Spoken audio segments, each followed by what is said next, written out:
மாநிலம் என்று அவர் இங்கே குறிப்பிட்டிருந்தார். மாநிலம் தமிழ்நாடு என அமைச்சர் கோவி செழியன் பேசிய நிலையில் அதனை துணை முதல்வர் உதயநிதி ஸ்டாலின் மேடையிலேயே திருத்தினார்.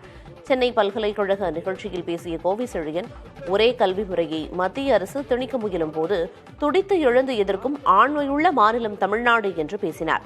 தொடர்ந்து பேசிய உதயநிதி ஆண்மை என்றால் வீரம் என்ற அர்த்தமாகாது என அமைச்சரின் பேச்சை திருத்தினார். ஒரு ஆண்மை உள்ள மாநிலம் என்று அவர் இங்கே குறிப்பிட்டிருந்தார். அதில் எனக்கு ஒரு சின்ன திருத்தம்.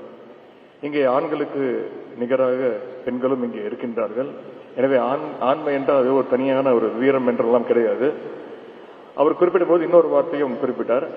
இந்தியாவிலே 3வது இடத்தில் அதிகமான பெண் போலீசார் உள்ள இடமும் தமிழ்நாடு தான் என்று இங்கு குறிப்பிட்டார். நான் அவரிடத்தில் தெரிவித்துக் கொள்வது உங்களிடத்தில் தெரிவித்துக் கொள்ளலாம். இங்கே ஆணுக்கு பெண் நிச்சயம் எல்லோரும் சரிசமம் என்பதை இங்கே என்னோட உரையின் முன்பு குறிப்பிட நான் விரும்புகின்றேன்.